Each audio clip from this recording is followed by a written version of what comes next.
Улс орны төсөв санхүү хүнд байгаач Ховд аймаг орон нутгийнхаа нөөц боломжоо ашиглан хуучин цэцэрлэгийн зориулалтаар ашиглагдаж байсан байрыг засварлан ийхүү 14-р цэцэрлэгийг байгуулан 150 хүүхдийг сургуулийн өмнөх боловсролд хамрагдах боломжийг бүрдүүллээ. Манай цэцэрлэг нийт 150 хүүхдийн хүчин чадалтай өнөөдрийн байдлаар 100 хүүхд бүртгэгдсэн байгаа. Ингээд 23 багш ажилчдын хамттайгаар одоо мянган хүүхэд багцуудыг сургууль хүмүүжүүлэх, сургуулийн өмнөх боловсролыг хөгжүүлэх энэ ажлыг эхлэж байгаадаа баяртай. Аймгийн засаг даргын санаачлага мөрийн хөтөлбөртөд тусгагдсны дагуу энэхүү цэцэрлэг үүдээ нээж хүүхэд багчуудаа энэхүү хүлээн авч байгаа бөгөөд энэ он дуустал хөшөөд хөгжил сангийн хөрөнгө оруулалтаар санхүүжүүлэн үйл ажиллагааг нь явуулах юм а.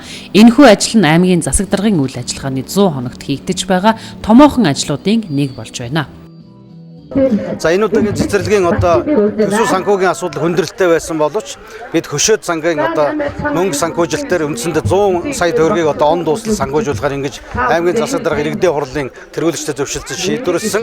Ийм учраас энэ удаа ямар ч байсан 17 оны эхлэх хүртэл бүх мөнгө санхүүгийн асуудлыг аймгийнхаа хэмжээнд шийдсэн. Алс баруун хязгаар Ховд аймаг сургуулийн өмнөх насны 8000 гаруй хүүхэдтэй тэдний 7160 буюу нийт хүүхдийн 80 гаруй хувь нь сургуулийн өмнөх боловсролд хамрагддаг байна. Цаашдаач сургуулийн өмнөх боловсролд хамрагдах хүүхдүүдийн тоог нэмэгдүүлэх зорилтыг тавьж байгаа бөгөөд ирэх жилүүдэд 2-3 цэцэрлэг шинээр нэмж барихаар төлөвлөн ажиллаж байна.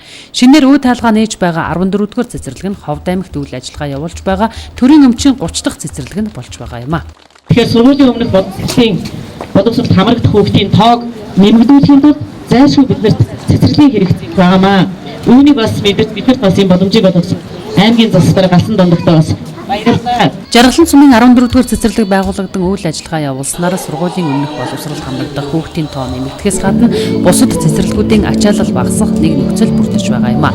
Мэргэжлийн багш хамт олноос бүрдсэн тус цэцэрлэг нь нийтдээ 21 багш ажилчдтайгаар сургалт хүмүүжлийн ажлаа явуулна.